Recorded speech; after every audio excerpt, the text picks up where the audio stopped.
C'est bon. Législative du 8 janvier 2023. Le débat.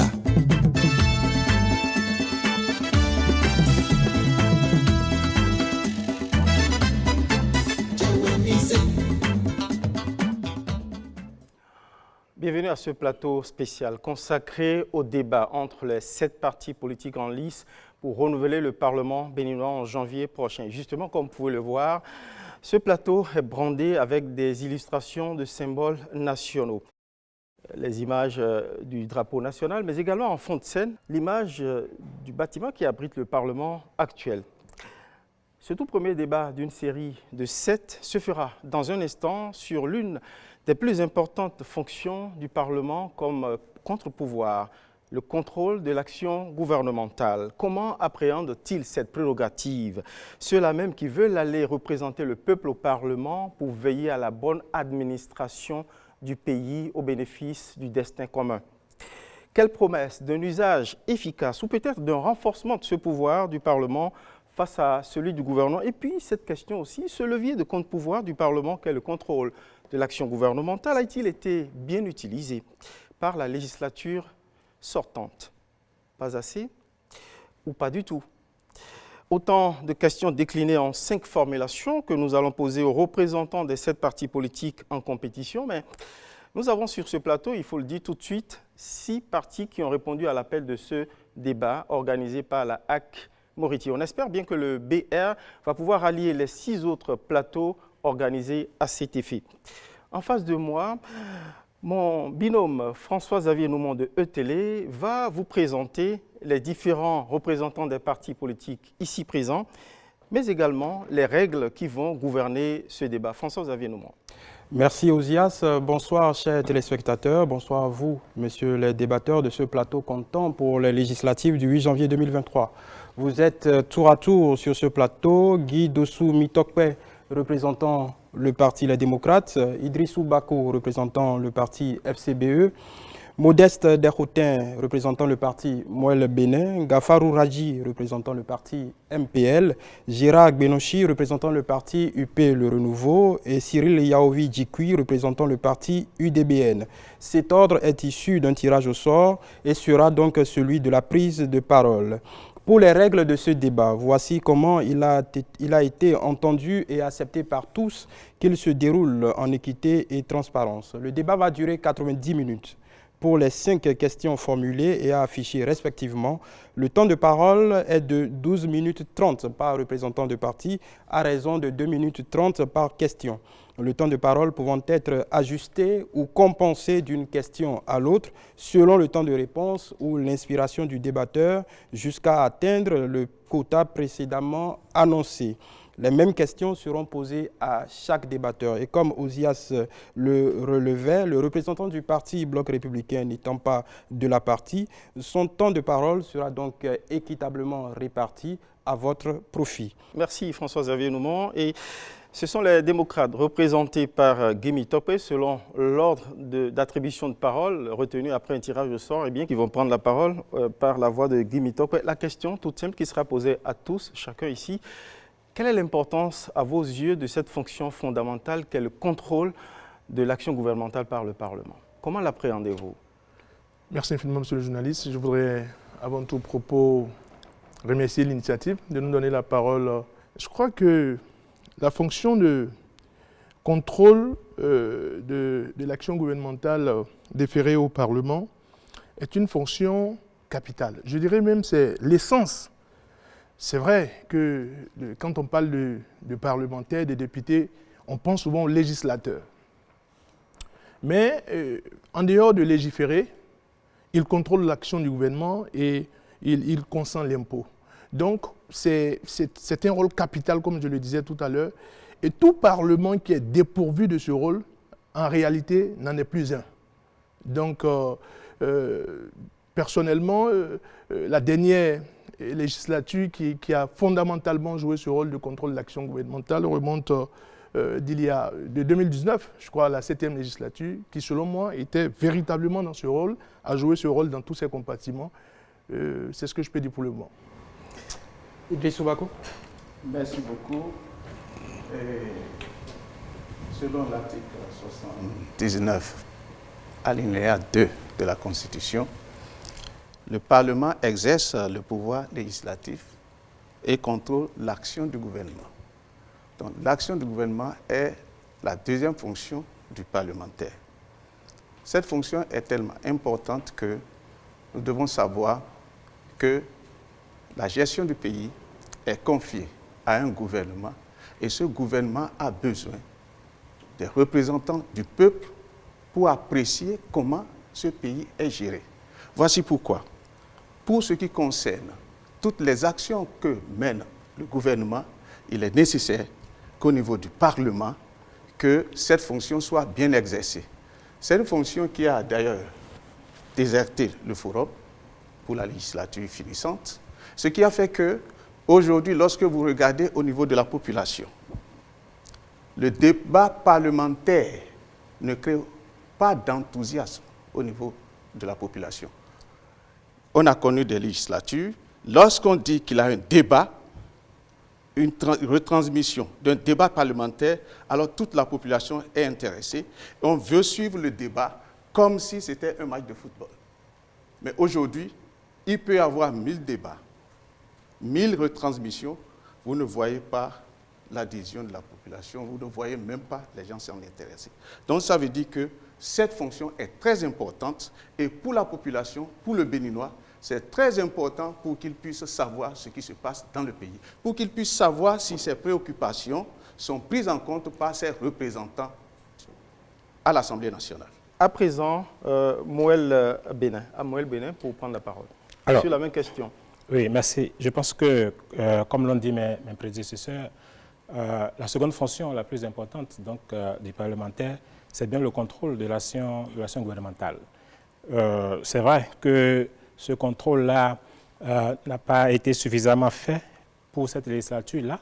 Je pense qu'il faut désormais activer davantage ce contrôle-là parce que lorsque la population finit de donner caution au président de la République pour dire on confie notre destinée, cette même population-là, par sa représentation, vient dire mais j'envoie des gens pour aller contrôler l'action de celui que j'ai mis là. Alors malheureusement, ce pan-là n'a pas été vraiment florissant pour cette législature-là, ce qui nous amène à forcément dire il faut qu'on y soit pour ajouter ce qu'il manquait. Merci. Parti MPL, Gafarou Radji. Merci beaucoup. Je m'inscris dans la logique de l'article 79 dont a parlé mon prédécesseur tout à l'heure en disant que c'est une fonction constitutionnelle simplement. Et en tant que tel, il est du devoir du député de ne pas déroger à cette fonction-là. Qu'est-ce que alors contrôler l'action gouvernementale? C'est comme par exemple vous envoyez vos enfants à l'école, vous assurez de tout ce qu'il faut pour qu'ils aillent à l'école et qu'à la fin, vous les laissez seulement, vous ne faites pas un contrôle a priori de ce que vous ne contrôlez pas leur cahier, vous ne contrôlez pas leurs devoirs, vous ne faites rien et vous attendez à ce qu'il y ait un bon résultat. À la fin, je pense que les objectifs ne seront pas atteints. C'est juste cette action qui a été déplacée au niveau national et dans un cadre législatif pour pouvoir dire que le député a l'obligation, puisque le député vote le budget, et si on confie le budget au gouvernement, on doit pouvoir s'assurer de ce qui est fait du budget. L'autre chose, c'est que le député est le représentant du peuple. Donc, du coup, il a l'obligation de veiller aux intérêts du peuple.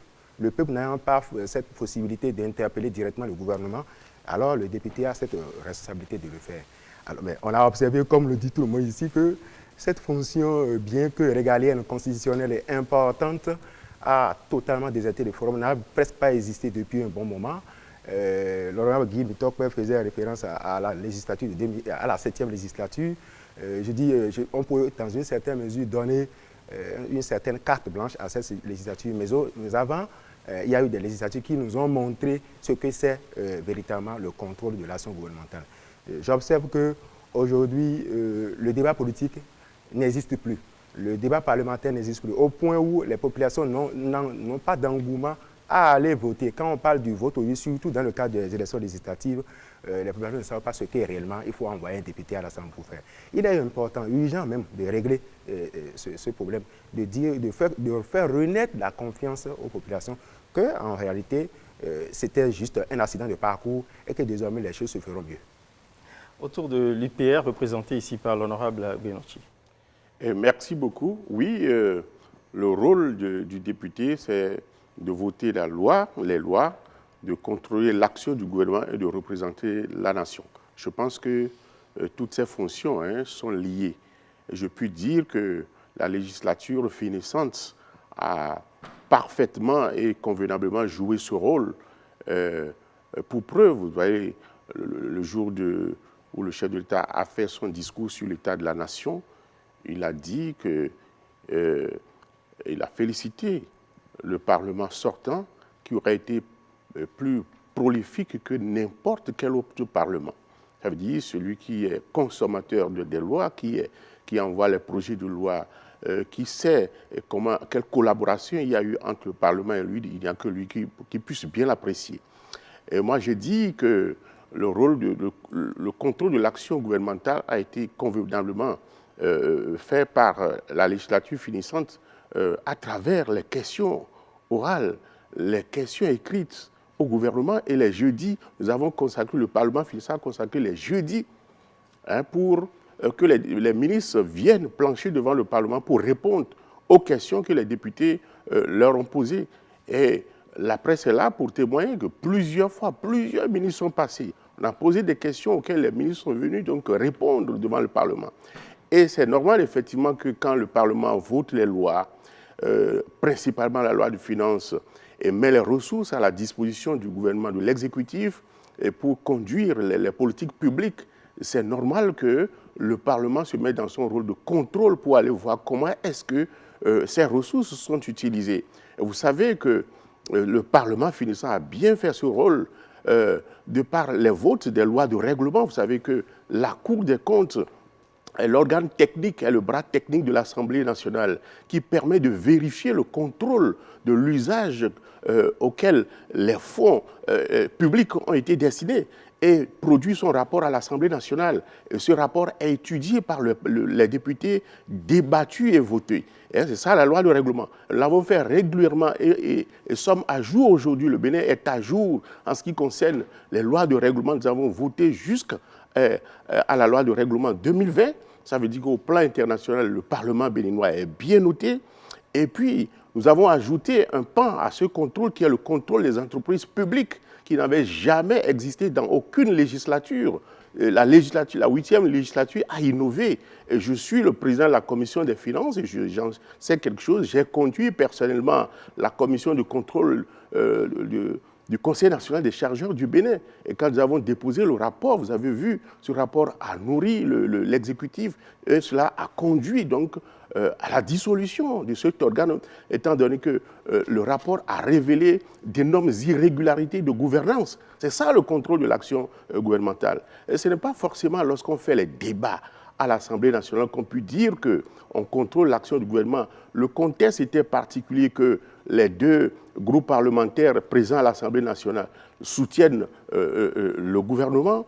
Et c'est une autre méthode qui a été adoptée que quand on discute en amont avec les ministres et qu'on a les solutions aux problèmes qu'on leur soumet, pourquoi viendrions-nous nous exhiber devant les caméras pour crier? Non. Est-ce que nous avons été efficaces? Est-ce qu'on a eu les résultats? Mais oui, à travers tout ce qui a été réalisé dans le pays, personne ne peut contredire tout ce qui a été fait. Ça veut dire que le Parlement finissant a convenablement joué son rôle. Honorable Benonchi a franchi le seuil des 2 minutes 30. On fera la compensation. Fera la compensation. Voilà. Pour le compte de l'UDBN, Cyril Djikoui. Merci. Sur la même question. Je voudrais d'abord préciser que l'UDBN est un parti de la mouvance présidentielle. Je tiens à le préciser. Le contrôle de l'action gouvernementale est une prérogative du peuple souverain. Prérogative que le peuple souverain confère aux députés, de tout le peuple, nous pouvons parler à l'Assemblée nationale, donne mandat aux députés d'aller contrôler l'action gouvernementale. C'est donc l'une des fonctions essentielles qui appartient au peuple et que le peuple confère au gouvernement. le contrôle de l'action gouvernementale n'est pas un confort donné aux législatifs, enfin, aux députés. C'est au peuple, c'est dans l'intérêt du peuple qu'on apprécie l'existence ou non de ce contrôle. Ce n'est pas par rapport à la satisfaction de l'exécutif que le contrôle, l'effectivité du contrôle de l'action gouvernementale s'apprécie. Parce qu'il faut vous le dire, Montesquieu l'a précisé, nous l'a appris. Pour que l'on n'abuse pas du pouvoir, il faut qu'un pouvoir contrôle l'autre, que les pouvoirs se contrôlent. Ici, lorsque on se met dans le champ de la satisfaction de l'exécutif par rapport à ce contrôle, on se présente comme un griot de l'exécutif. On n'est plus dans le cadre d'une séparation rigoureuse du pouvoir. Et quand on me parle également de la réalisation du gouvernement, je crois qu'on déplace le débat. Nous ne sommes plus dans le cadre d'une action du législateur, mais nous sommes plutôt en train d'apprécier ce que l'exécutif a fait. Donc, pour être court, le député qui va à l'Assemblée doit répondre aux besoins, aux aspirations et aux intérêts du peuple souverain. Ne pas le faire, c'est véritablement trahir le mandat qui a été donné aux députés. Il y a des gaps à combler. On peut volontiers, si les démocrates, représentés ici par Kimi Topel le permettent, parce que les démocrates ont occupé 1 minute 11, la FCBE 1,48, le moins d'Isère, c'est Mouel Bénin avec 52 secondes. Donc vous avez la parole. Merci infiniment, monsieur le journaliste. Je voudrais dire que j'ai, avec beaucoup de joie, écouté mon ancien collègue Laurent Gbenochi.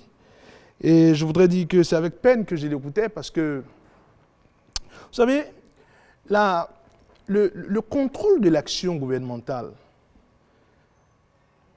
nous l'avions dit tout à l'heure, ça fait partie des 3 grands rôles conférés à l'Assemblée nationale. Mais la loi ne dispose pas pour qu'on en fasse une mise en scène. La loi dispose pour qu'on puisse utiliser les articles de la loi afin d'être productif, afin d'être efficace.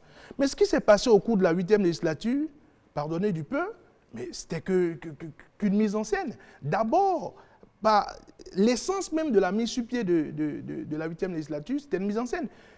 Quand un Parlement est monocolore, la fonction de contrôle disparaît d'office. Parce que quand un Parlement est monocolore, c'est qu'il n'y a plus d'autres sons. Il n'y a plus d'autres sons de cloche. Donc ce à quoi nous avons assisté au cours de la 8e législature, encore 30 secondes. Il n'y a rien qui pouvait nous laisser croire que ce Parlement... Mais écoutez, lorsqu'il se réfère à la prise de parole du chef de l'État, il ne pouvait pas en être autrement. Et on ne peut pas assister à ce à quoi on a assisté et qu'on a appelé la 8e législature et que le chef d'État vienne déclencher une fatwa contre eux. Il ne peut que les apprécier. Mais nous continuons de croire qu'en excluant, déjà le rôle de contrôle de l'action du gouvernement était d'office remis en cause. MPL, si vous avez peut-être une réaction. Merci beaucoup. Je rappelle que j'écoutais religieusement l'aîné, Laurent Gbenochi, qui disait que c'est une action concertée. C'est-à-dire que, bon, hier on avait entendu pipe, aujourd'hui on n'entend rien, mais tout marche. Je pense que le débat est déjà biaisé du moment où ils n'étaient que 2 à être là-bas, 2 soutenant l'action du gouvernement qui est là-bas. Mais au fond, soutenir l'action gouvernementale en tant que parti politique, en tant que regroupement politique, n'interdit pas la manifestation du contrôle de l'action gouvernementale. C'est 2 choses différentes. Quand nous serons dans le débat de l'animation de la vie publique, politique, on pourra exhiber le rôle ou comment on dit, l'intérêt qu'on a à défendre au gouvernement. Mais ici, la loi a conféré aux parlementaires de contrôle. Ce n'est pas une théâtralisation qu'il fallait faire. Je pense que ça a véritablement manqué. Et nous avons la preuve.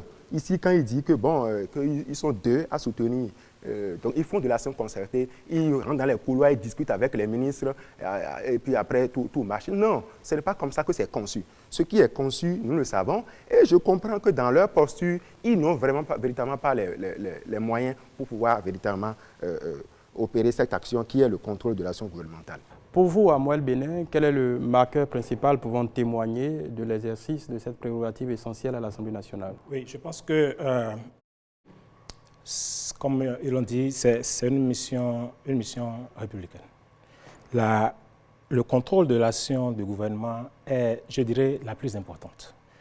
Et je pense que qu'on soit mouvancier ou qu'on accompagne l'action du chef de l'État ou du gouvernement en place n'empêche pas ou ne retient pas de contrôler l'action de ce gouvernement-là.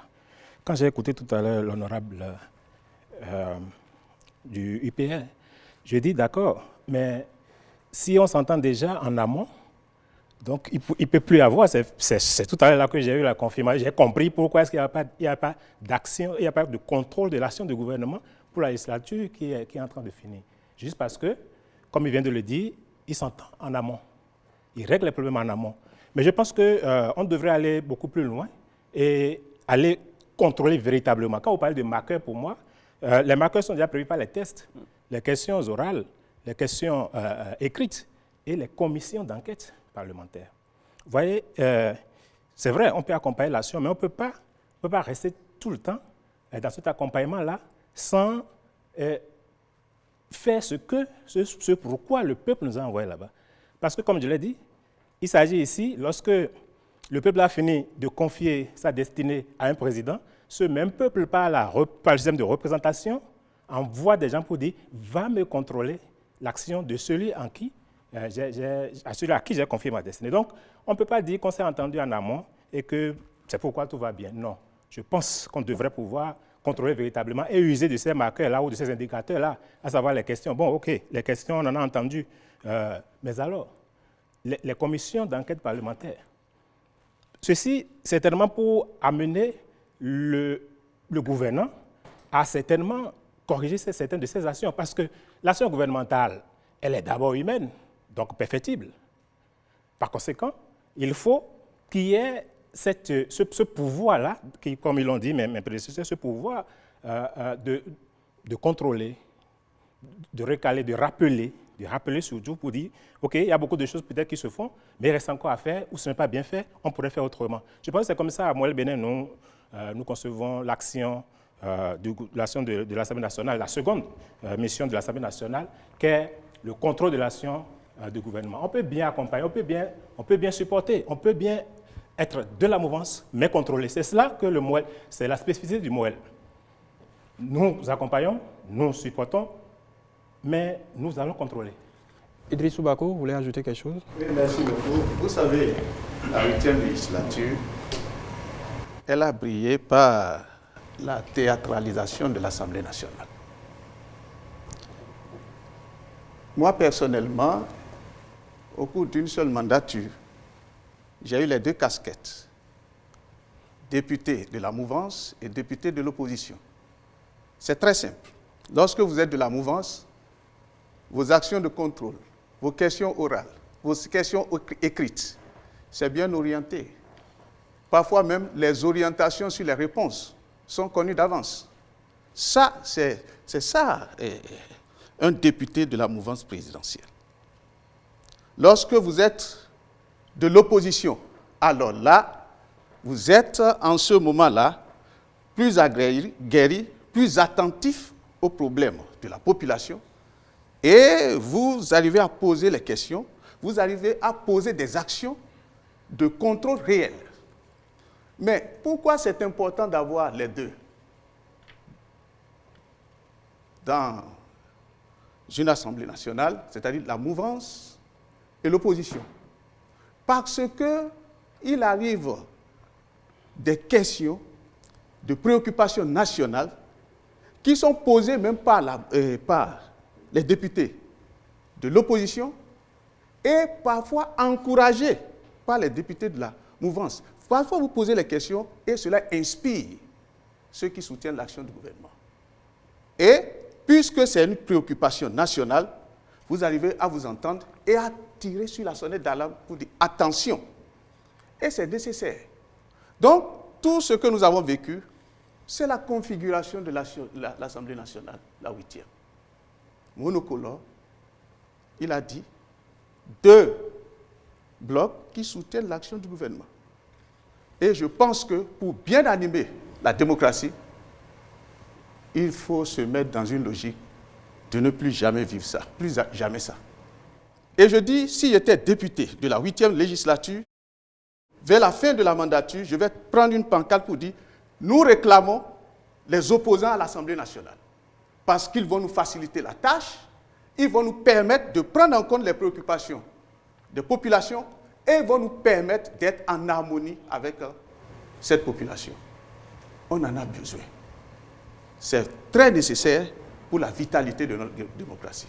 On va avancer sur la deuxième question. Et cette question, eh bien, elle interroge les moyens, la qualité, la force des moyens prêtés à l'Assemblée, aux députés, pour exercer cette fonction de contrôle parlementaire de l'action gouvernementale. François-Xavier Noumon, c'est à vous de lancer la toute première question. On va revenir au parti les démocrates sur cette question.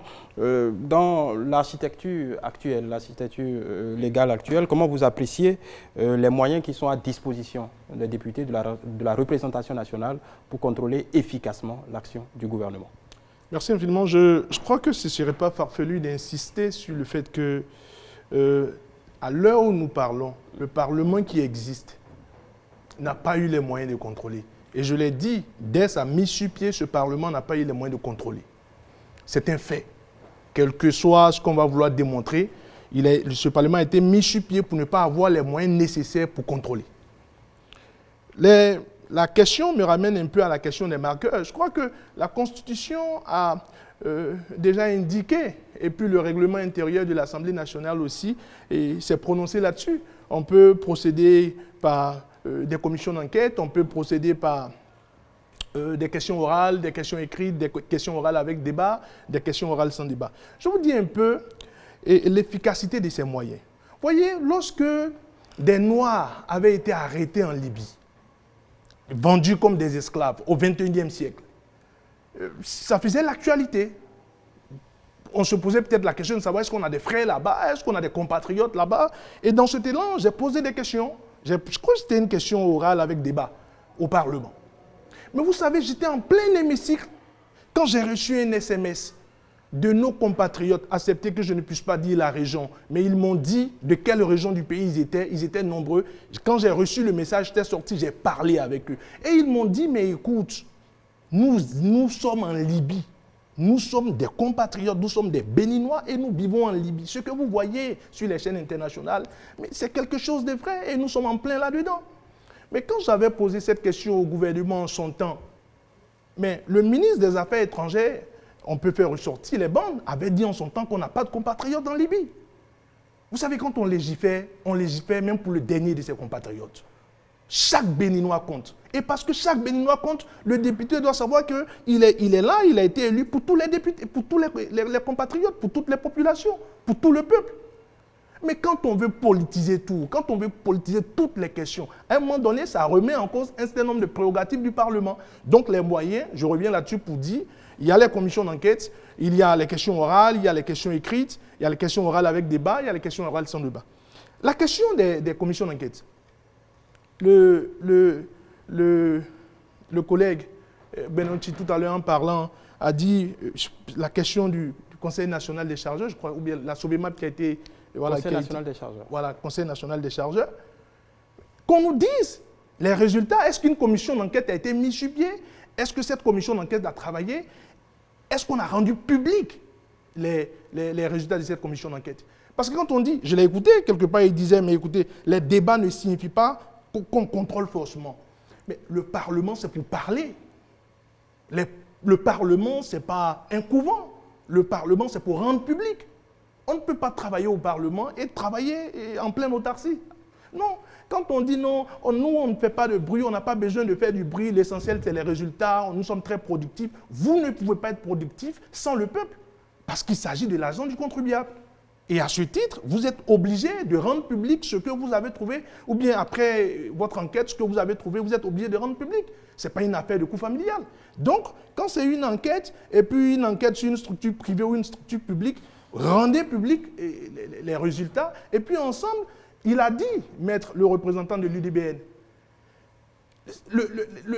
la prérogative de contrôle appartient au peuple. Le peuple, à son tour, délègue au Parlement. Donc, au nom de quoi ce Parlement, une fois en train de travailler maintenant, dit, mais écoutez, moi, parce que je vais travailler, laissez-moi travailler, je n'ai pas envie de faire du bruit. Ce n'est pas du bruit, c'est que ça rentre aussi dans les prérogatives du Parlement de rendre public ce qui a été trouvé. Merci. On passe la parole au parti FCBE. Quel est votre regard sur les moyens offerts aux députés pour contrôler l'action du gouvernement? Merci beaucoup. En principe, il ne devait pas avoir de problème par rapport aux moyens. Lorsqu'on prend en compte les dispositions constitutionnelles, le règlement intérieur de l'Assemblée nationale, c'est qu'on doit se rendre compte que par rapport aux moyens, les dispositions sont prévues.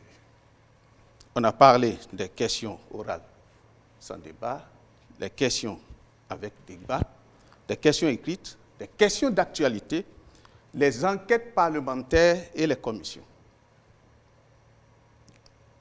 Tout ça, pour mener correctement cette fonction, on a besoin d'un budget.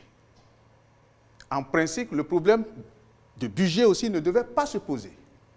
Mais lorsqu'on se retrouve dans la situation de la 8e législature, c'est que, a priori, on peut se contenter du minimum. En se contentant du minimum, c'est qu'on a réduit les moyens.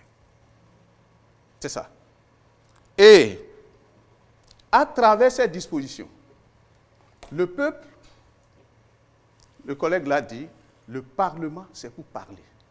Le Parlement, c'est pour montrer au peuple qu'on le représente véritablement. C'est à travers ces différents moyens-là que le peuple, en suivant le débat parlementaire, se retrouve. Aujourd'hui, nous avons plusieurs préoccupations. Lorsque vous allez sur le terrain, dans les communes les plus éloignées, il a des préoccupations de ces populations. Il a des ressentiments de ces populations. Et ces populations ont besoin d'entendre au moins que certains de leurs problèmes sont discutés à l'Assemblée nationale. Je donne un exemple. Un paysan d'une zone de culture de riz ou bien d'une zone de culture de soja, il se met dans les travaux champêtres, défrichage, labour, semis, entretien, traitement, récolte, stockage, tout. Il fait tout ça. Et pour lui, il a une idée du prix de vente de son produit. Un matin, il attend juste un arrêté ministériel ou bien interministériel qui dit, bon, écoutez, vous n'êtes pas autorisé d'exporter le produit et le prix est fixé à tel. On a besoin des députés pour dire, à ce niveau-là, écoutez, membres du gouvernement ou bien ministres en charge de l'agriculture ou bien du commerce, dites-nous les paramètres qui vous ont permis de fixer ces prix. Le paysan veut écouter ce débat.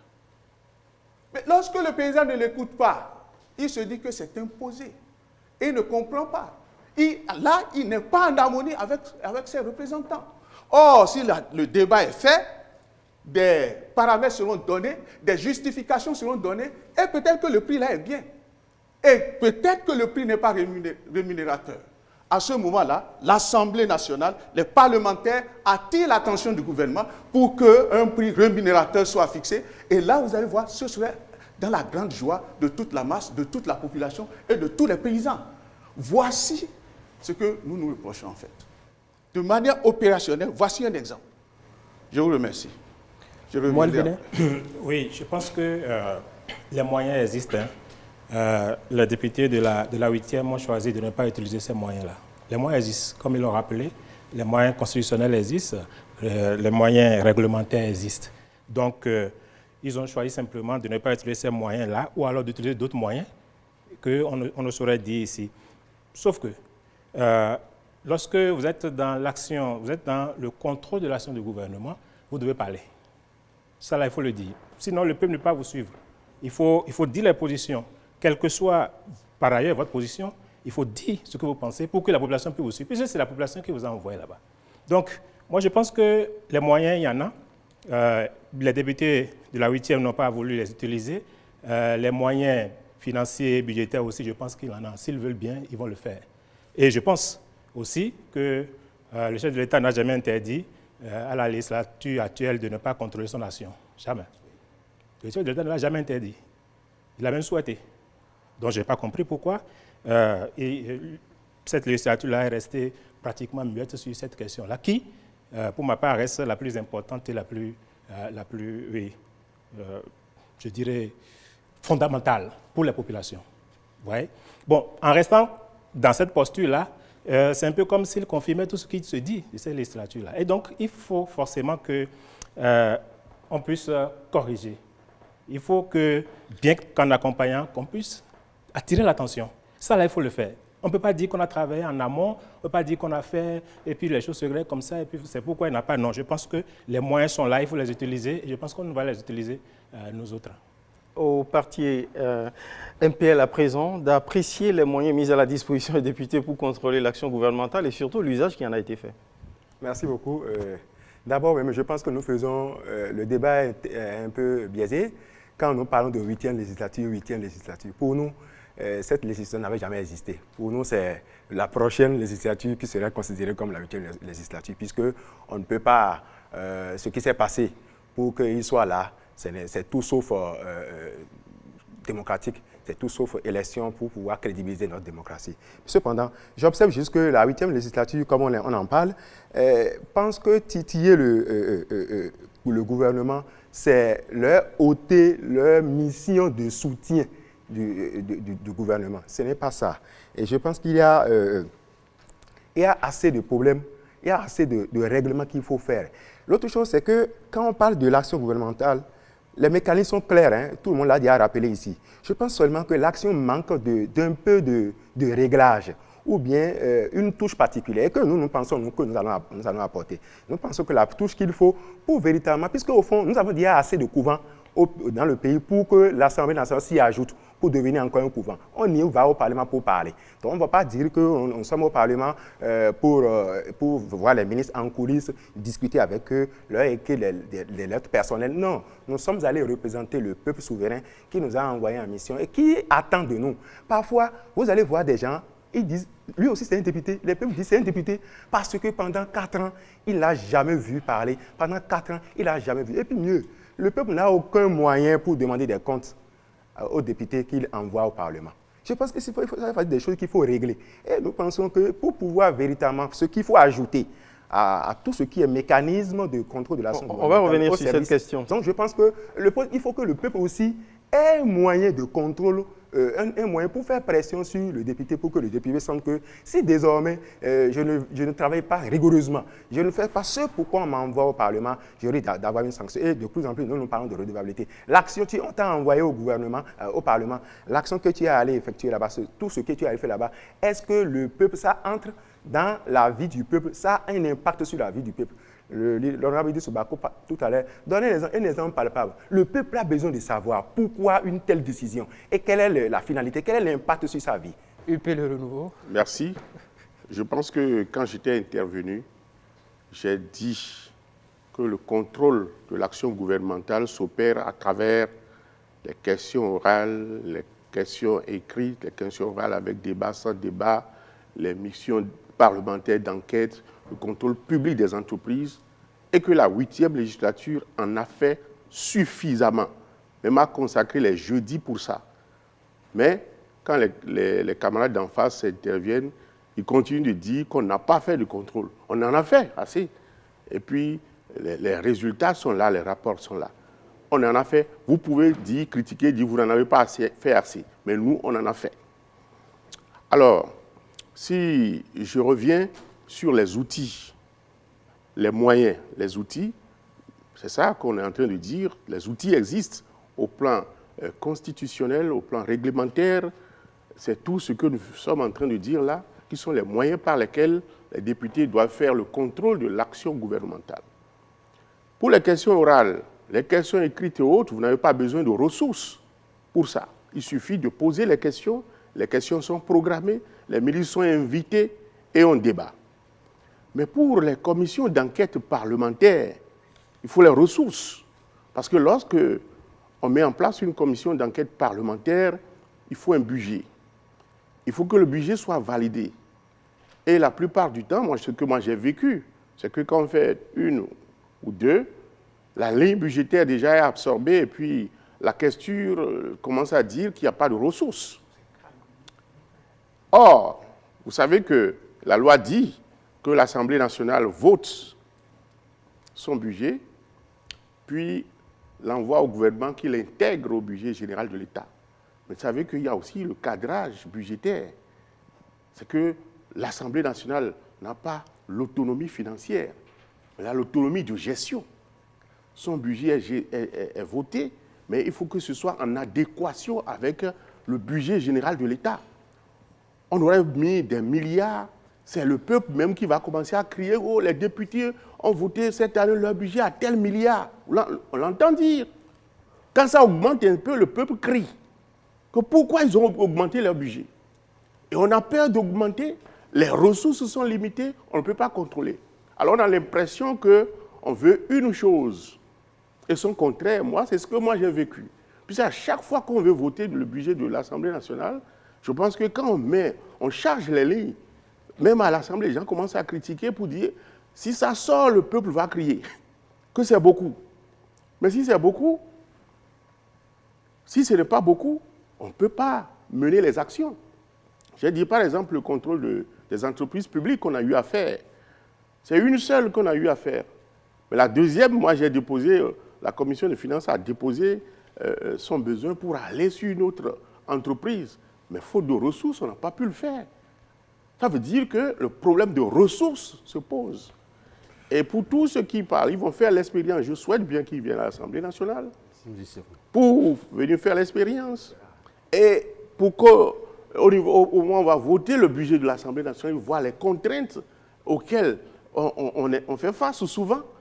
C'est bien beau d'être à la touche et de bavarder, de parler, de critiquer ceux qui sont sur la scène, mais je souhaite vivement qu'ils viennent sur le terrain.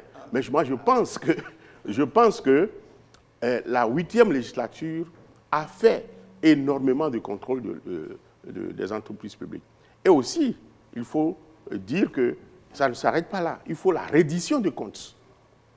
Lorsqu'on finit de faire le contrôle, lorsqu'on finit de voter les lois, on descend souvent pour aller rencontrer le peuple, pour faire la réduction du compte. C'est là que je disais, ce n'est pas forcément les débats, c'est là que j'ai critiqué pour dire que ce n'est pas en faisant seulement les débats à l'Assemblée qu'on dit qu'on fait le contrôle. Donc, il faut aller rendre compte, pour que le peuple soit informé, il faut aller lui rendre compte. Et c'est ça la reddition du compte, qui est aussi une obligation qui est à la charge du député. Et beaucoup de députés font la reddition, comme c'est une obligation. Nous descendons à la base pour rendre compte de ce qui se fait au peuple. Et je pense que beaucoup d'entre nous sommes en phase avec les populations qui nous ont mandatées. Autour de l'UDBN de se prononcer sur cette question des moyens offerts aux députés pour contrôler efficacement le gouvernement. Je voudrais rassurer que l'UDBN sera à l'Assemblée nationale et légiférera autrement et exercera le contrôle de l'action gouvernementale autrement. J'ai quelques préoccupations de retard que je vais rapidement rattraper. Ce n'est pas parce qu'on est deux partis à l'Assemblée qu'on ne peut pas exercer le contrôle de l'action gouvernementale si on a conscience de ce que ce pouvoir est conféré par le peuple.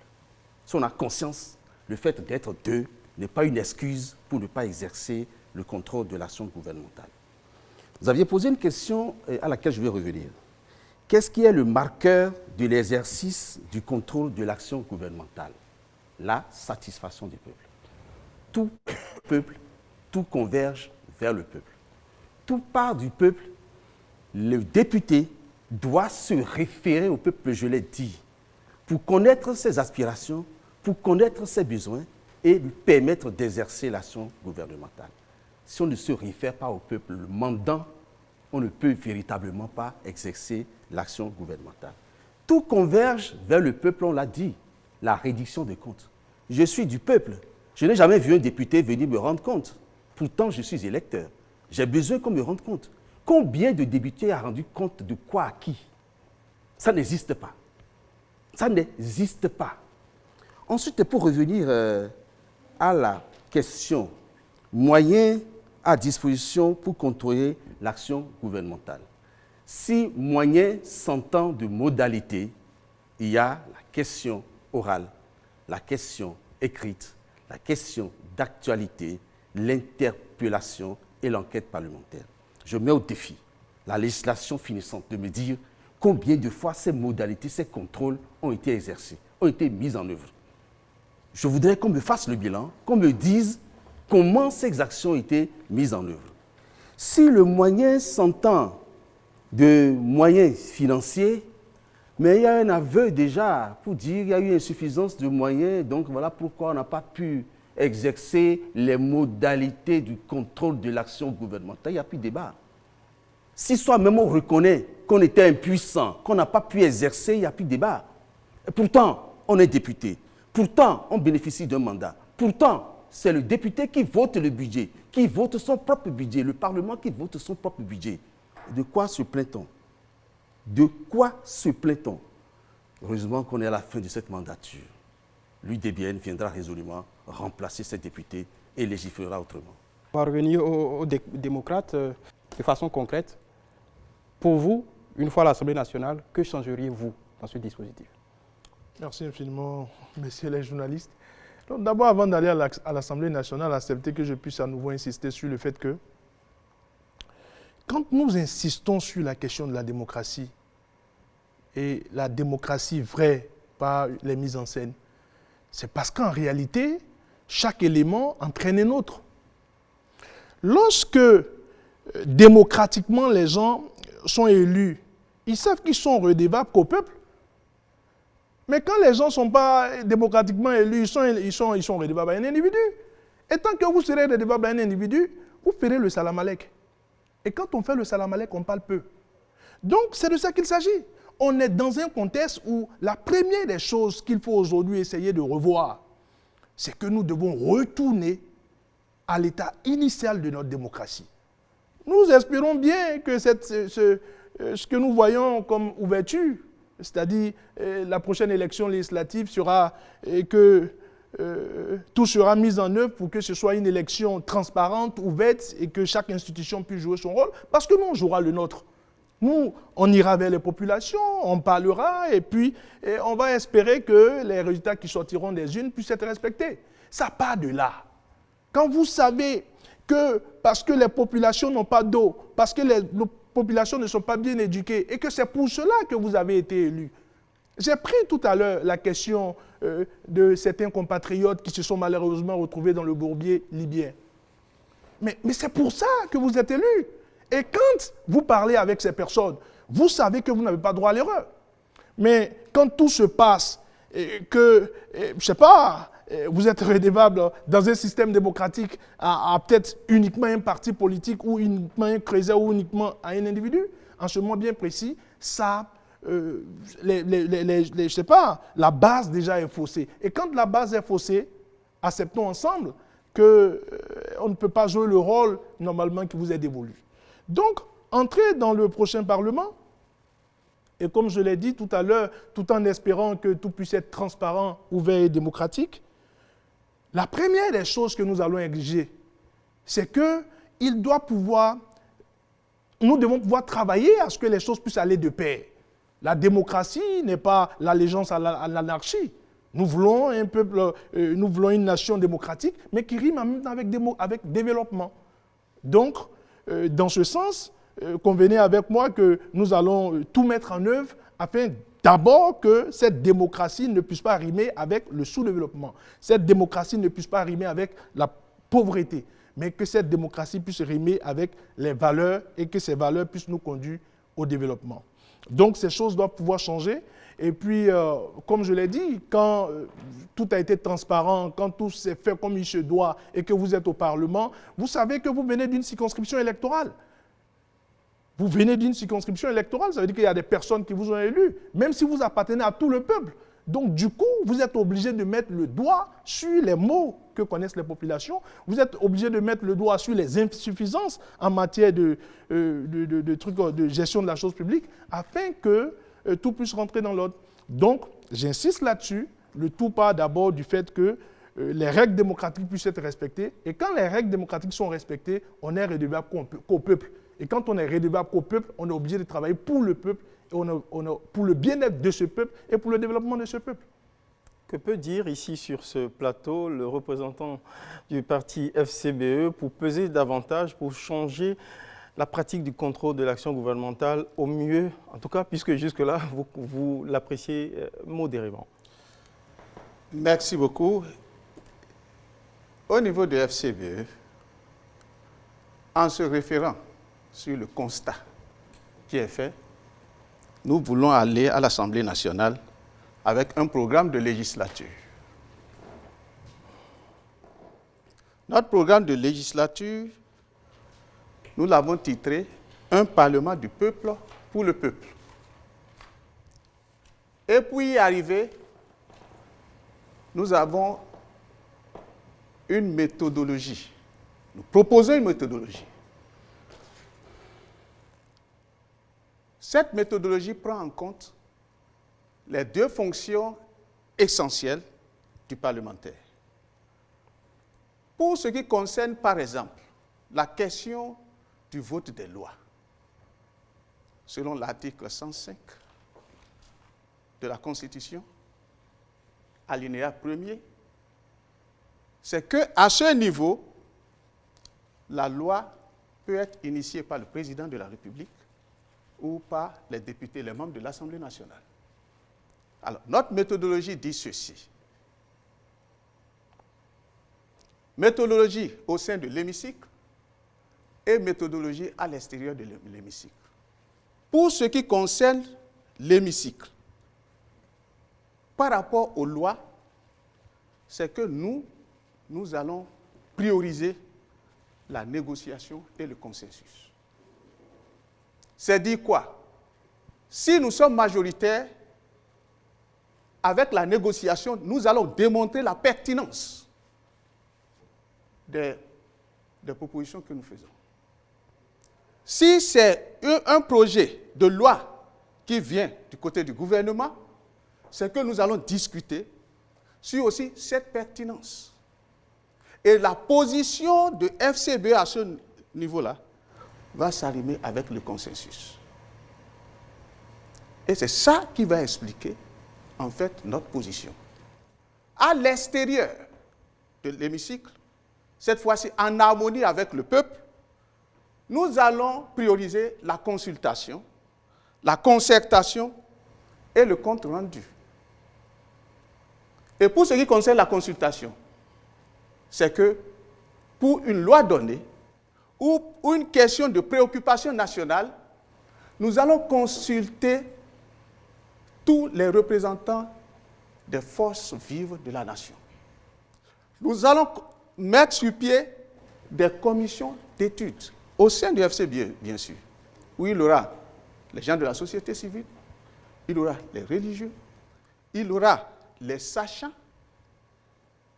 pour transformer, par exemple, nos propositions, sinon nos préoccupations, les préoccupations de la population qu'on leur est censé, pour les transformer en loi. Et dès que c'est transformé en loi, pour faire voter cela, on revient sur les principes retenus à l'intérieur de l'Assemblée nationale. Donc, avec une telle méthodologie et le compte rendu, bien sûr, dont j'ai parlé, nous sommes sûrs d'être en harmonie avec le peuple. Nous sommes sûrs de prendre en compte les préoccupations de ce peuple et nous sommes sûrs de changer cette fois-ci l'exercice de la mandature législative. Donc voici ce que nous préconisons pour changer les choses au niveau de l'hémicycle si nous nous retrouvons là. Merci beaucoup. Moi, le Bénin. Je tiens à dire, à revenir sur un propos, la 8e législature n'a pas existé. Non, elle a existé. On ne peut pas dire qu'elle n'a pas existé. Elle a existé, elle a fait ce qu'elle a pu, mais elle n'a pas suffisamment fait certainement. Sur l'autre question de reddition des comptes, je pense que c'est parce que la loi n'en fait pas une obligation. Parce que quand vous remontez dans les dispositions constitutionnelles, nous avons fait l'option du mandat national. On aurait pu faire l'option du mandat impératif. Si c'était le mandat impératif, ceci obligeait les députés à rendre compte et même, au besoin, en cours de législature, à leur dire, à mi-parcours, jusque-là, on n'a pas eu de résultat, et on va réfléchir autrement. C'est ça le mandat impératif. Mais malheureusement, le Bénin n'a pas fait ce choix-là dans la Constitution, ce qui fait que les députés aujourd'hui, pour rendre compte, c'est de leur bon vouloir. C'est s'ils veulent bien qu'ils vont rendre compte. Et généralement, ce que nous mettons, ou ce que nous constatons dans cette reddition de comptes-là, c'est que c'est la veille des élections. C'est à la veille des élections qu'on vient dire, bon, voici ce qu'on a fait, on veut encore revenir. Non, je pense que ça doit être au quotidien. Qu'est-ce qu'on doit faire? Je pense que Mouel Bénin est dans sa position toujours de départ, hein, travailler dans la vérité. C'est ce qui peut-être que les gens ne vont pas nous comprendre, mais on va suffisamment expliquer. Nous allons là-bas, nous allons à l'hémicycle, pour dire, nous soutenons l'action, mais nous contrôlons sérieusement et dans la vérité. Ça peut se faire, et ça va se faire. Je pense que Mouel Bénin a des valeurs, prône des valeurs. Et ces valeurs-là tiennent compte de ce que le peuple ressent, de ce que le peuple veut. Parce que Mouel Bénin est quotidiennement en accord avec le peuple. Par conséquent, cette volonté-là, qui est populaire, sera représentée à l'Assemblée nationale et sera manifeste à l'Assemblée nationale.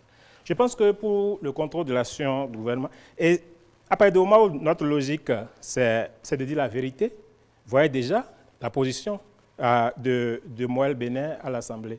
Nous allons soutenir certainement, mais quand ce n'est pas bien fait, quand il y a des biais, on va dire il y a des biais. Quand c'est bien fait, on va dire c'est bien fait. On ne restera pas dans une opposition pour dire allez, tout est mauvais, allez, tant que je ne suis pas là, c'est que c'est mauvais. On ne restera pas dans cette position-là. Lorsque c'est bien fait, on va constater que c'est bien fait. Lorsqu'il y a des biais, il y a des insuffisances, on va aussi dire des insuffisances. Parce que, comme je l'ai dit, la position est toujours là. Toute œuvre humaine est perfectible et par conséquent, il faut chaque fois apporter des corrections pour pouvoir mieux faire. Les populations n'en demandent pas mieux. Que demande la population? Juste le bien-être. Et dans le bien-être, il y a beaucoup de compartiments. La santé, l'eau, le développement en général. Et je suis très heureux d'écouter l'honorable Mitokpa qui dit le développement d'abord. Le développement. Alors, si on s'entend que l'objectif final, c'est le développement, je pense que les moyens pour y arriver aussi, certainement, même si on ne s'entend pas sur les moyens, je pense que l'unanimité est faite aujourd'hui qu'il faut que la population ressente un bien-être à travers cette élection-là. Je pense que la législature prochaine, certainement, c'est déjà ouvert. Les jeux sont ouverts. Et on ira sur le terrain et on verra. On aura les résultats.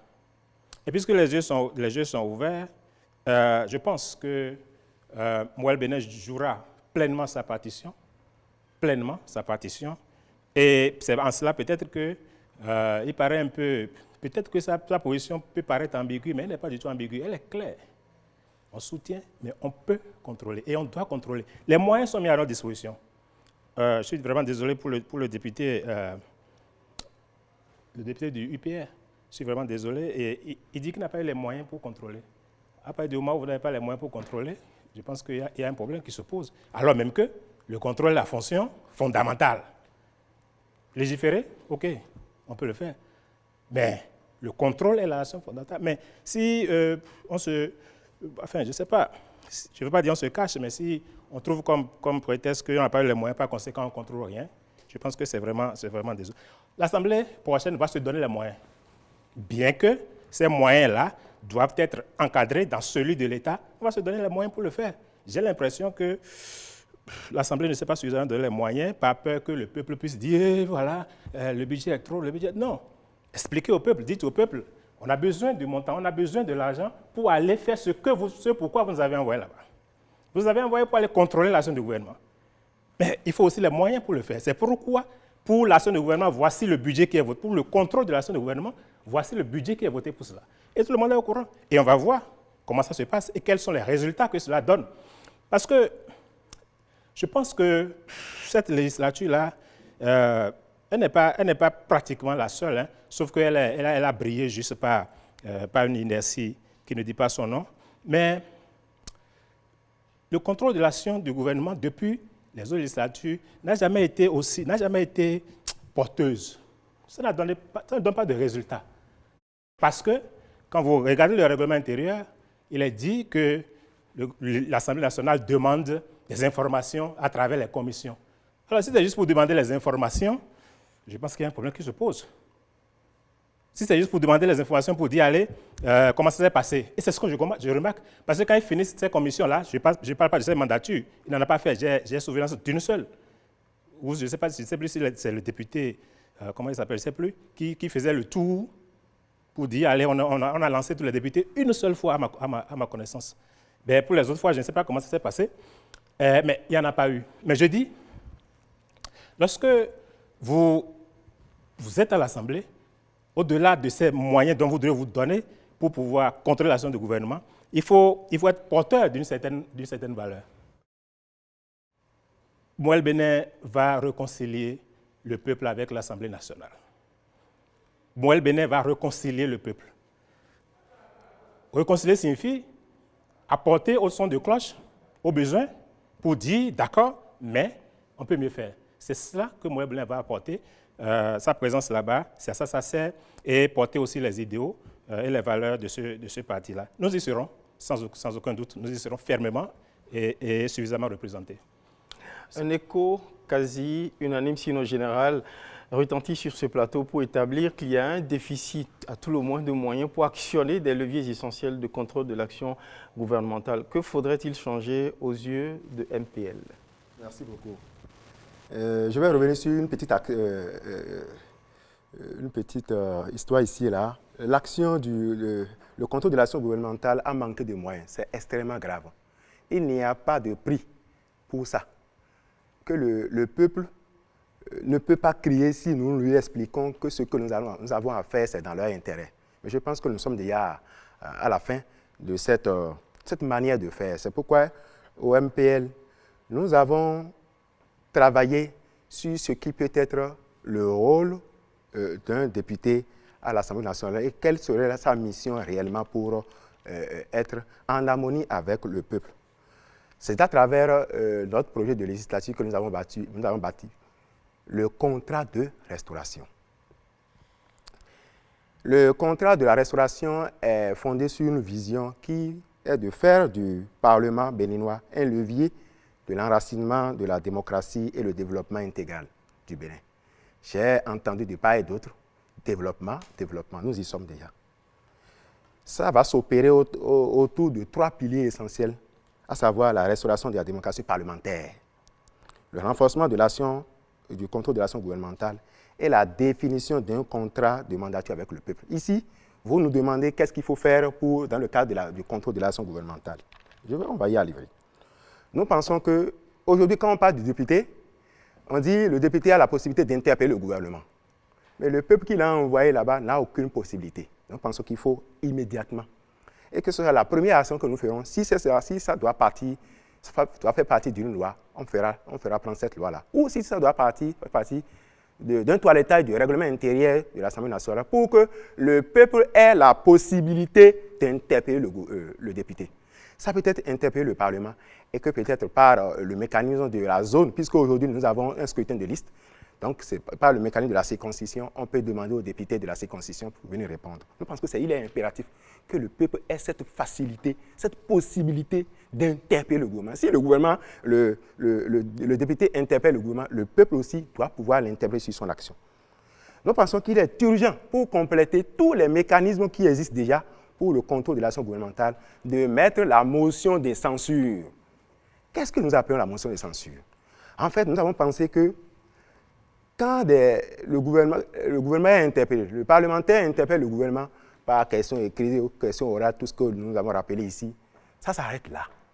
Il n'y a pas action véritablement. On a eu des cas de situations graves au Bénin et on a interpellé et après c'est fini. Nous pensons que désormais, il y aura une motion de censure au point où qui va obliger le gouvernement ou le chef de l'État à démettre l'acteur qui a été reconnu fautif de l'action commise ou qui n'a pas géré son portefeuille aux normes, aux standards reconnus par tous. Nous pensons qu'il est très important que le peuple oblige le député à venir lui rendre compte de son action. Tout à l'heure, la reddition de compte, on dit que ce n'est pas formel, ce n'est pas obligatoire, il n'y a pas de mécanisme formel pour ça. C'est pourquoi nous parlons de reddition de compte, c'est simple. La reddition de compte, c'est quoi? On a dit que nous ferons ceci, nous ferons cela, et à la fin, on vient dire, on vous a dit ça, on l'a fait. Mais ce que vous avez fait, quel est l'impact de ce que vous avez fait sur la vie du citoyen? Donc, nous pensons qu'il faut maintenant aller au-delà de la reddition de compte et penser à la question de redevabilité. Il est très important que le peuple, désormais, les lois, nous pensons que les lois ne doivent pas être simplement initiées par le gouvernement ou par le député. C'est bien évidemment évident que le député est le représentant du peuple, mais il faut trouver un mécanisme puisque le peuple a une loi, a un besoin spécifique que le député, une fois à l'Assemblée nationale, puisqu'il n'a pas un mécanisme pour le retourner vers la base, pour demander périodiquement ce dont le peuple a besoin, il faut alors un mécanisme pour que le peuple ait la possibilité d'envoyer des lois, de proposer des lois au Parlement.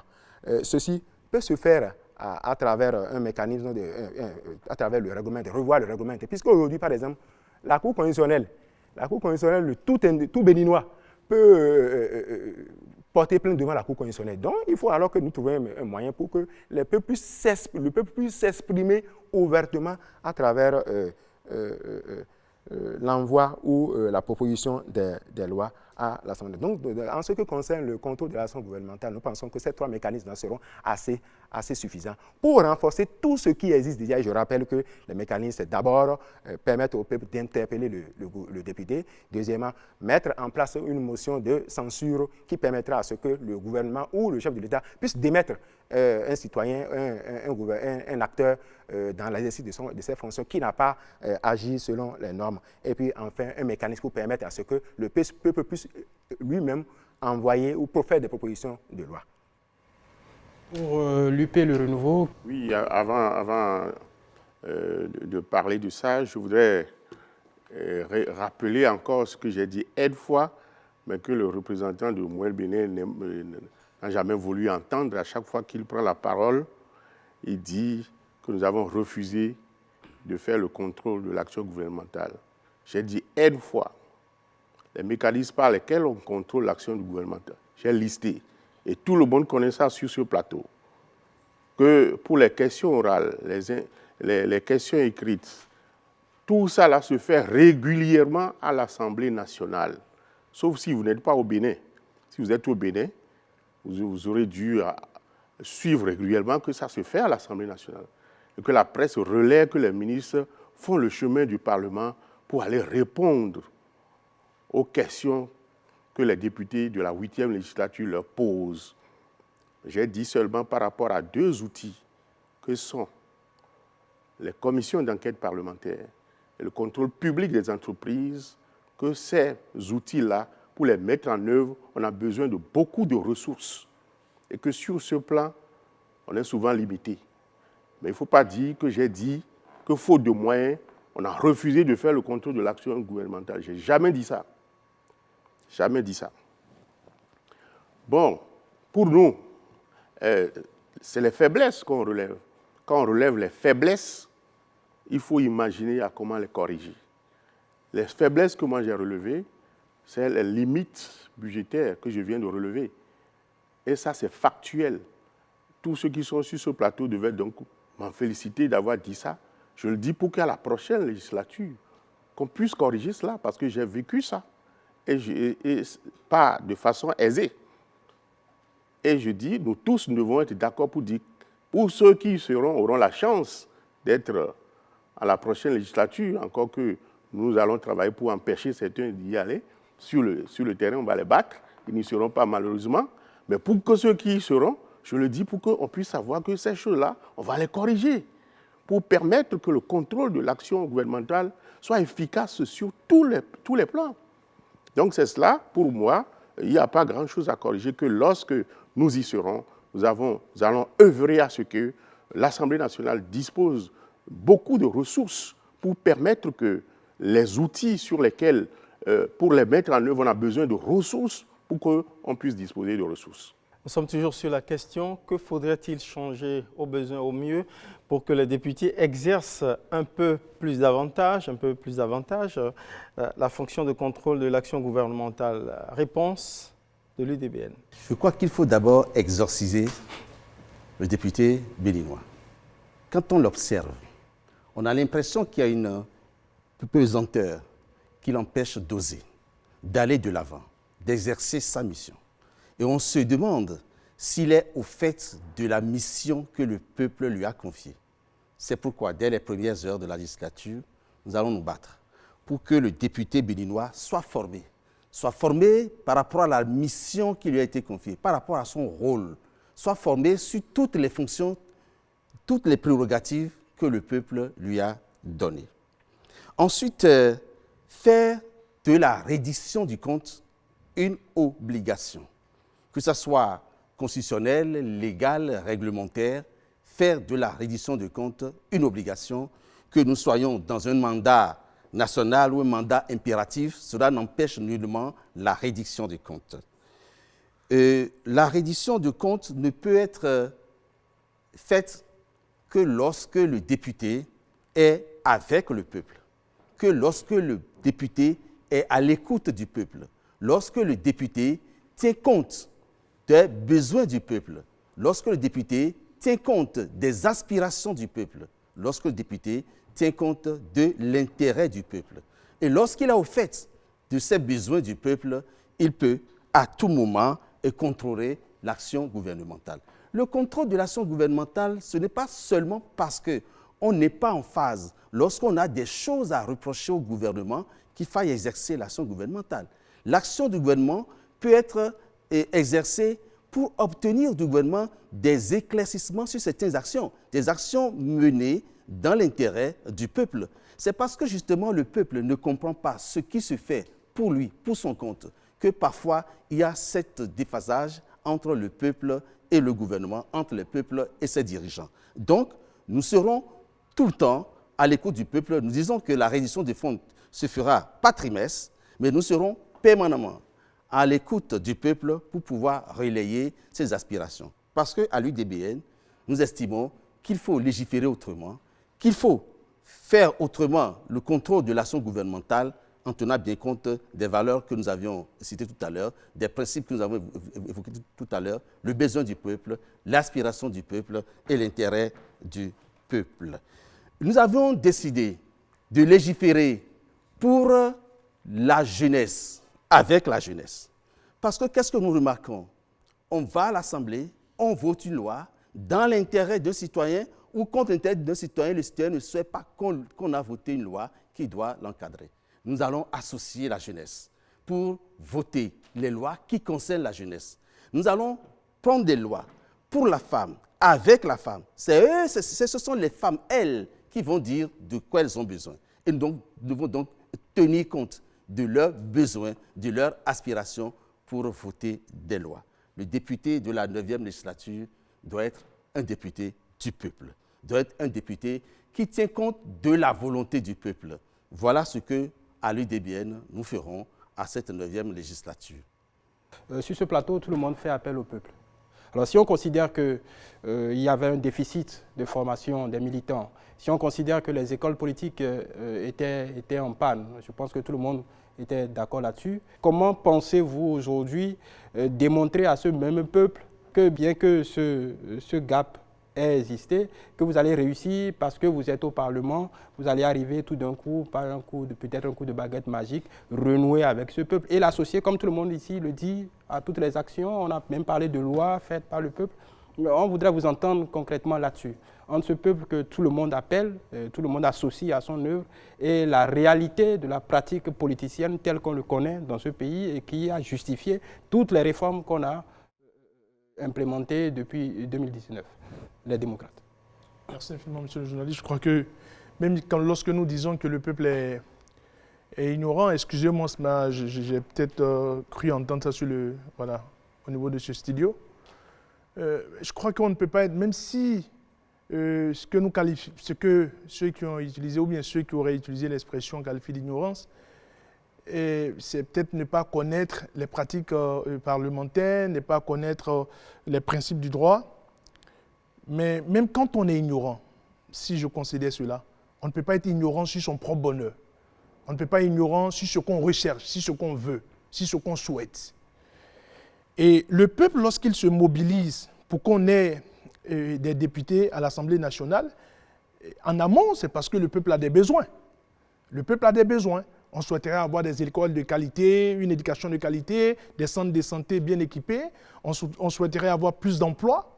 Parlons d'emploi, et c'est ça le problème dans lequel nous sommes, même quand nous parlons de démocratie.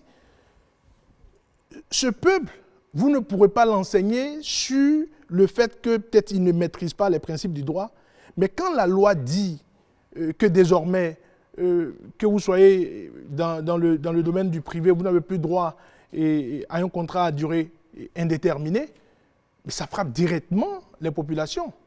Et dans le même temps, ces populations, qu'elles soient instruites, que les partis politiques aient joué leur rôle ou que les partis politiques n'aient pas joué leur rôle, c'est une loi qui s'applique directement aux populations. Et la loi sur l'embauche, c'est des députés qui ont voté la loi sur l'embauche. Donc, pour moi, pour revenir à votre question, même si le peuple ne connaît pas les pratiques politiques, même si le peuple n'a pas été suffisamment instruit par les partis politiques, mais le peuple ne peut pas ignorer son propre bonheur. Et nous sommes appelés, lorsque nous sommes au sein de l'hémicycle, à travailler sur des lois de qualité, à travailler pour que le bonheur puisse être matérialisé par les lois qui sortiront du Parlement. Les lois qui sortiront du Parlement ne doivent pas amplifier la souffrance des populations. J'ai pris le cas de la loi sur, comment on appelle, l'embauche, mais je peux revenir sur des lois qui ont été votées par la 8e législature, comme par exemple la loi sur l'avortement. Pour moi, une fois de plus, quand on est parlementaire, il faut aller au contact des difficultés que rencontrent nos populations. La loi sur l'avortement, par exemple, ce n'est pas des lois qui nous concernent en tant que telles. J'ai vu la dernière fois un des leurs de cette législature défendre à gorge déployée les bienfaits de cette loi. Mais écoutez, c'est des lois qui sont recommandées par ce qu'on appelle les partenaires techniques et financiers. Ce n'est pas nos premiers problèmes, ça. On a d'autres problèmes que de voter aujourd'hui en disant, bon, une grossesse non désirée, vous avez la possibilité légalement de faire passer cette grossesse. Pour moi, le rôle du député, ce n'est pas l'influence d'un individu, ce n'est pas l'influence d'un clan. Et quand vous dites que les parlementaires ou bien les partis politiques n'ont pas suffisamment instruit leurs militants, ils n'ont pas suffisamment travaillé avec leurs militants, mais dans le même temps, j'insiste là-dessus, ces militants n'ignorent pas leur propre bonheur. Ces militants ne peuvent pas, ces militants en quelque sorte qui constituent le peuple, ne peuvent pas ignorer ce qui va dans le sens de leur intérêt. Comme je l'ai dit tout à l'heure, des écoles de qualité, des soins de qualité, et puis bien d'autres choses. On pourrait débattre de ces questions toute une nuit, mais j'insiste là-dessus. Il est temps, et c'est la raison pour laquelle nous, au niveau du Parti Les Démocrates, nous pensons que quand tout sera mis en ordre pour que les conditions de transparence puissent exister pour la prochaine élection, le peuple s'exprimera et de la meilleure manière à travers le truchement du Parti Les Démocrates. Je vous remercie. On refait la même question au parti FCBE. La contrôle de l'action gouvernementale est un moyen pour le député de montrer qu'il est véritablement en phase avec l'intérêt général, l'intérêt du peuple qu'il représente. Comment comptez-vous véritablement vous réconcilier davantage avec le peuple en l'exerçant au mieux? Écoutez, je l'avais abordé. Ce serait juste un compliment. Et pour ne pas parler, j'ai exposé en fait la méthodologie que FCBE compte mettre en œuvre pour mieux exercer ce pouvoir législatif. Nous disons au FCBE, dans cette fonction, la première des choses, nous voulons restaurer la confiance entre le peuple et le Parlement. Ça, c'est notre objectif. Nous voulons apporter un changement qualitatif à l'exercice du pouvoir législatif. L'implication du peuple, c'est à tous les niveaux. Je disais tantôt, lorsque vous avez une loi, un projet de loi qui va impacter la majorité des Béninois, au lieu de rester à Porte-Nouveau pour mener le débat, nous l'amenons au niveau de nos militants. Nous ramenons ça au niveau des populations. Nous leur expliquons et nous prenons en compte leurs préoccupations. Ce sont ces préoccupations qui vont servir d'argument pour nos interventions à l'hémicycle et pour même motiver ou non notre participation au vote de la loi. Il en sera de même pour les propositions. Les propositions, c'est de prendre en compte les préoccupations de ce peuple, les aspirations de ce peuple, traduire ça en loi. Et lorsqu'on finit de traduire ça, en impliquant, bien sûr, j'ai donné les différentes composantes pour la traduction, nous faisons nos propositions de loi et nous négocions avec les collègues, quel que soit leur bord, pour faire aboutir cette préoccupation du peuple. Donc, ça vous dit que notre volonté de restaurer cette confiance entre les parlementaires et le peuple n'est pas simplement un mot, ce n'est pas juste un débat, c'est toute une méthodologie et nous l'avons consigné dans notre document, le programme de législature, qui est encore dénommé « Un Parlement du peuple pour le peuple ». Donc c'est dire que le peuple est au centre de nos préoccupations. Je vous remercie. Voilà, Moël Bénin. Le Bénin n'a pas décidé d'aller à l'Assemblée de lui-même. C'est le peuple qui a envoyé. Le peuple qui a dit, vous êtes avec nous au quotidien. Je pense qu'il vaut mieux aller nous représenter là-bas. Donc, nous, on n'attend pas d'aller là-bas d'abord. Mais je tiens à revenir sur un aspect, sur un propos de l'honorable UPR. Il vient de dire, je ne sais plus à quel propos, que le parti va empêcher certains d'aller à l'Assemblée nationale. Non, il ne revient pas à un parti d'empêcher un autre d'aller à l'Assemblée nationale. Ce n'est pas possible. Alors, si le rôle du député, c'est d'empêcher les autres d'aller à l'Assemblée nationale, je pense que ça pose un problème. Ça signifie simplement qu'il y a quelque chose qui ne va pas. C'est le peuple qui décide, en fait. Vous voyez, c'est le peuple qui décide. Ce n'est pas un parti qui empêcherait un autre parti d'aller à l'Assemblée nationale. Donc, cher honorable, je pense que sur ce coup-là, il vaut mieux que vous retirez vos propos, parce que vous ne pouvez pas empêcher, vous ne pouvez pas empêcher un parti d'aller à l'Assemblée nationale. Ce n'est pas possible, ce n'est pas de votre pouvoir. Vous voyez, il y a un champ, nous irons sur le champ de la bataille. Mais vous ne pouvez pas dire que vous allez empêcher, non. Vous voyez, non, je pense que c'est... Bon, c'est peut-être un lapsus, je ne sais pas, mais quand vous tenez, malheureusement, vous ne pourrez empêcher personne. Alors, nos candidats, je pense que nos candidats, nous, sont outillés. J'ai entendu tantôt que c'est lorsqu'on sera député qu'on va les former. Non, nous, on les forme au quotidien. Avant, candidats, déjà, on les a formés. Ils savent ce pourquoi ils viennent là-bas. Ce n'est pas une fois là-bas qu'on va dire, OK, venez maintenant, on va vous dire ce pourquoi vous êtes là. Non, c'est bien en amont. Ce qui se fait déjà à Moël Bénin. Nos candidats sont outillés, formés, et savent ce qu'ils doivent aller faire là-bas, parce que ici du peuple, parce que c'est le peuple qui a dit, allez-y maintenant, nous faisons suffisamment confiance.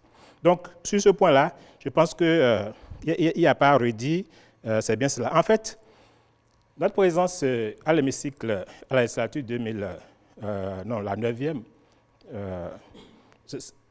en fait, ce n'est pas pour plaire à quelqu'un. Nous, on veut faire, on ne veut pas plaire. Ça dit que, voici, il faut qu'on fasse, non.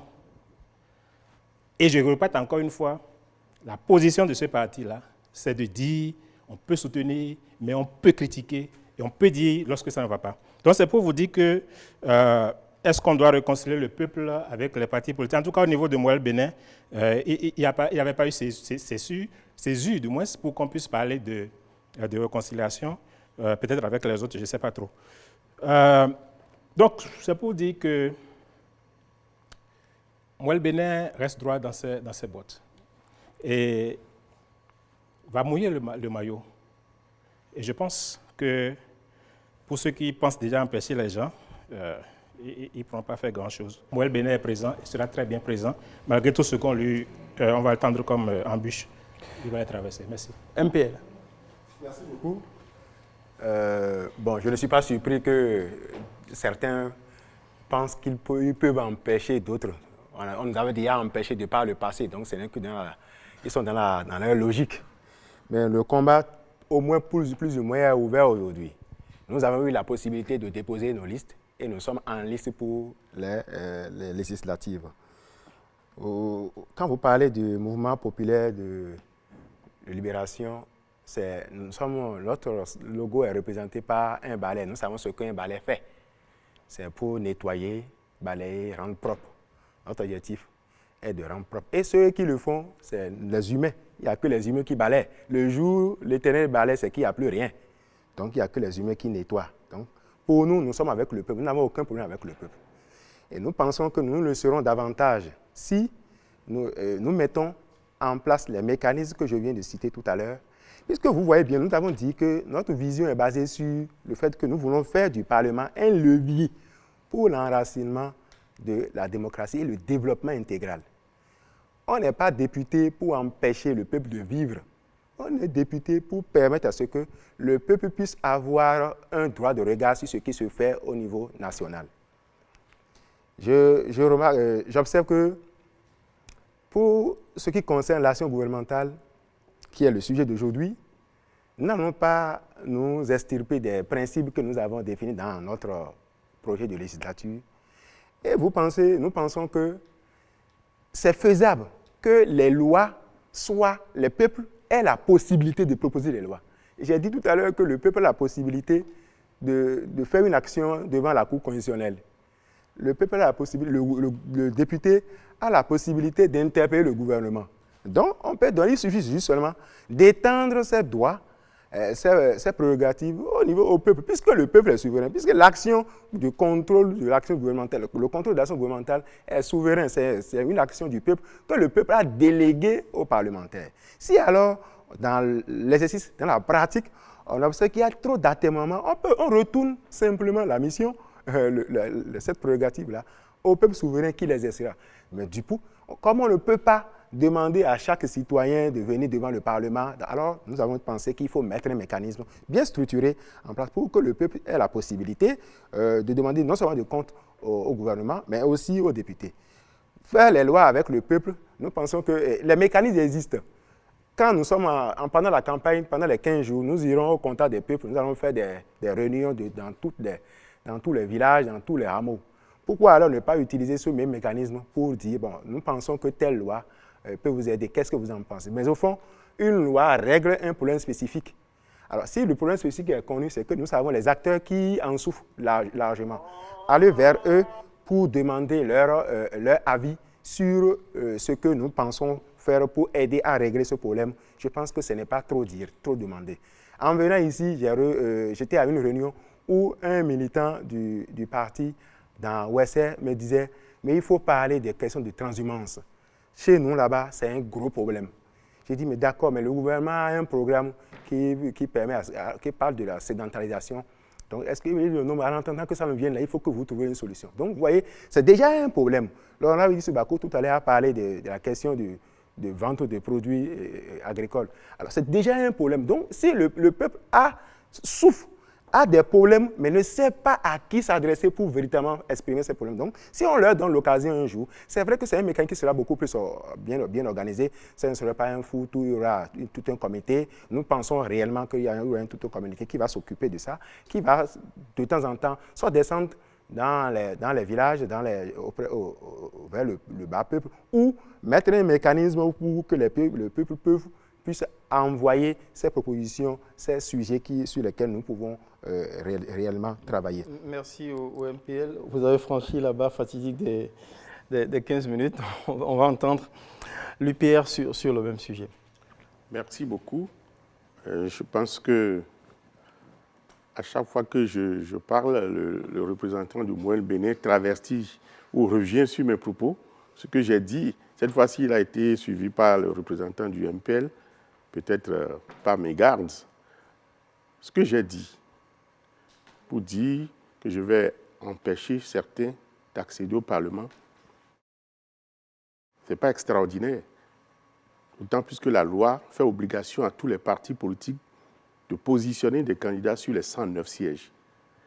Et nous n'avons pas positionné des farfelus, nous n'avons pas bouché des trous, nous voulons lever tous les sièges.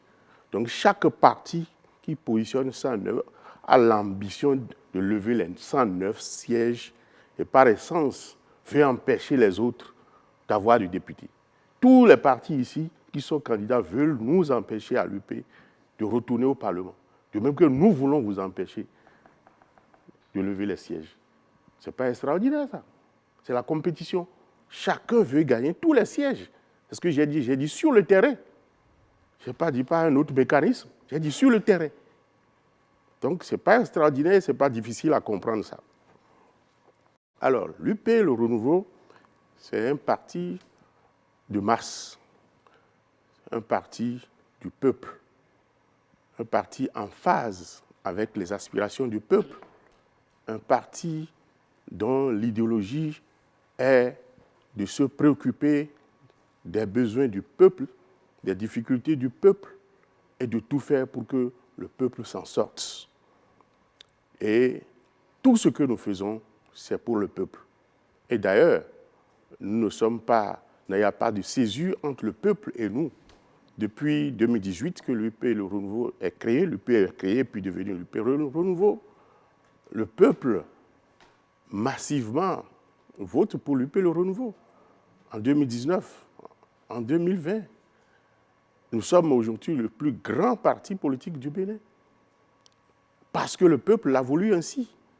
Et nous allons le démontrer encore le 8 janvier, confirmer cela, asseoir notre hégémonie, parce que le peuple le veut ainsi, parce que le peuple pense que nous sommes le parti qui représente le mieux ses aspirations, qui porte le mieux ses aspirations.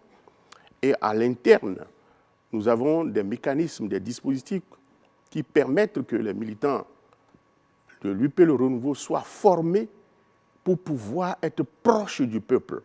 Et tous les candidats que nous avons positionnés, c'est des candidats qui ont subi déjà des formations, parce que nous avons déjà opérationnalisé l'école de formation du parti, qui forme assez les militants sur toute l'étendue du territoire pour dire comment est-ce qu'on est proche du peuple, comment est-ce qu'on résout on aide le peuple à résoudre ses problèmes.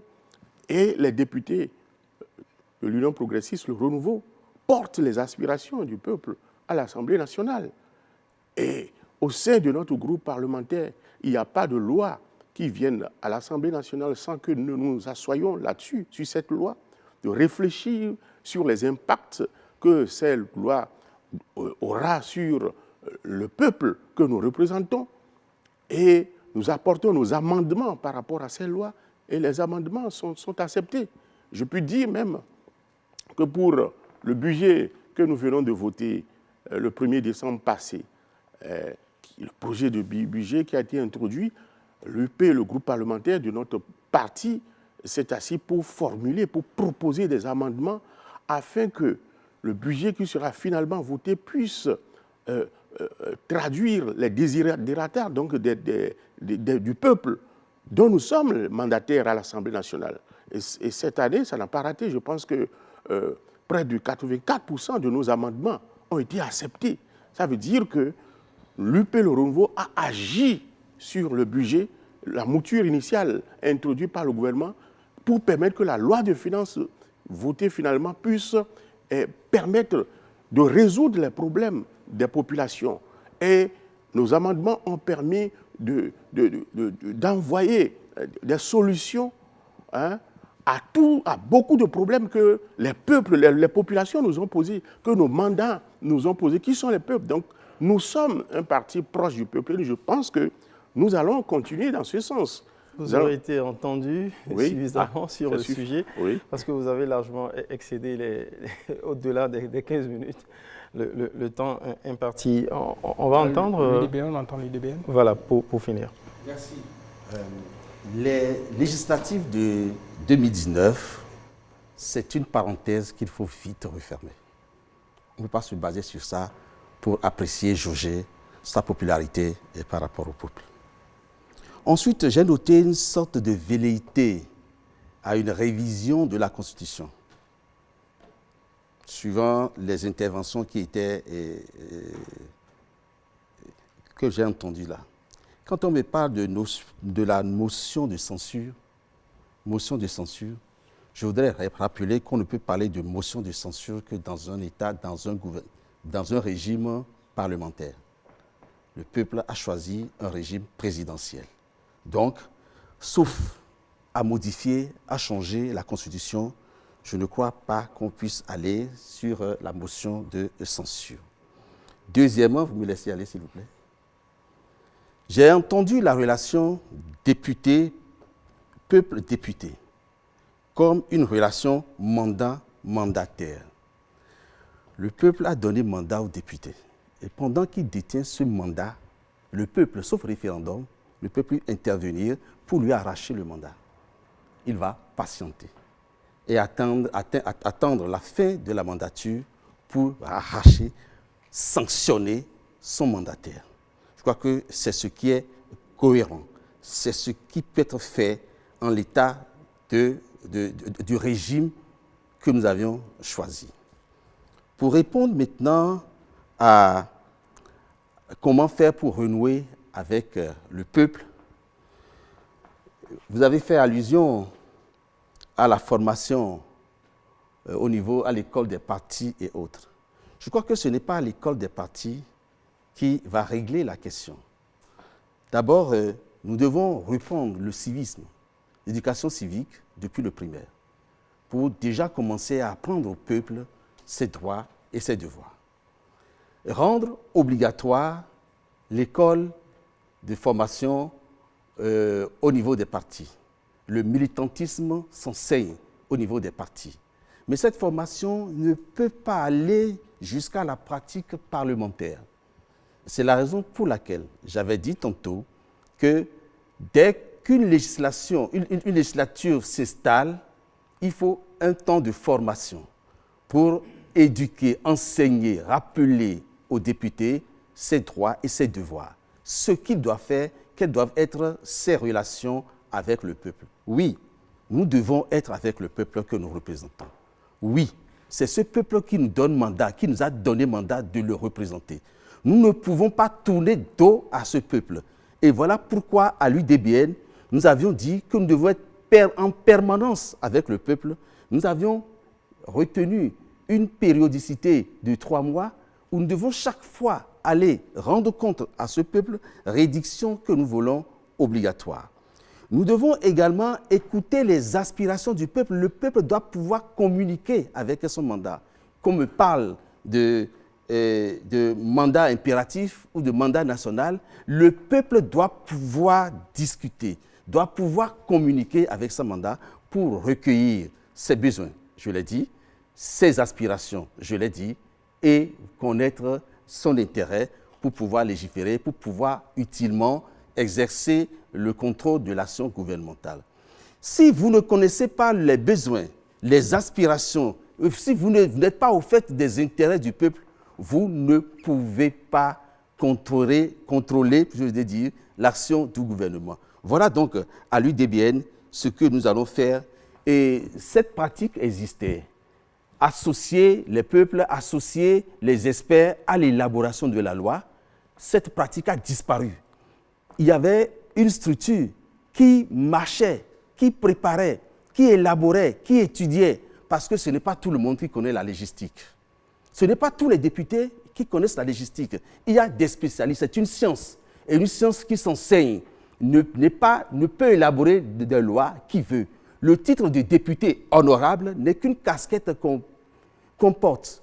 Et voilà pourquoi dans les pays développés, le député a des conseillers autour, des gens qui l'aident à préparer la loi, des gens qui tiennent compte de ces aspirations-là. Pourquoi ne pas le faire ici? Les députés sont déjà assez payés pour le faire. En tout cas, nous avons connu dans ce pays les députés du peuple, je ne sais pas comment, j'ai oublié comment on les appelle, les commissaires du peuple, merci, mais ils n'étaient pas richement payés, ils n'étaient pas vachement payés. Mais ils travaillent pour le peuple, ils ont élaboré des lois qui existent jusqu'à aujourd'hui. Pourquoi ne pas retourner à cette pratique? Pourquoi mettre l'argent? Pourquoi parler chaque fois de moyens, de moyens, de moyens? Le peu de moyens que nous avons, nous pouvons nous mettre véritablement au service de l'Assemblée et travailler pour le peuple et non travailler pour soi. Voilà à l'UDBN ce que nous allons faire.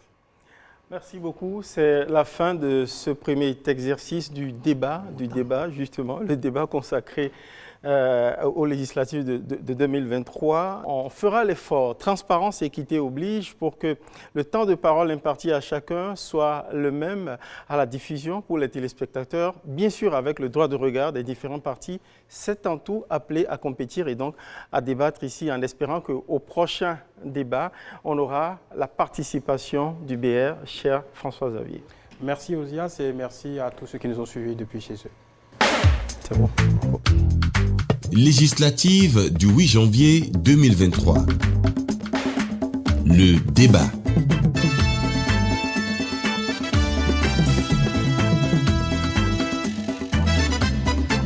Joe and me say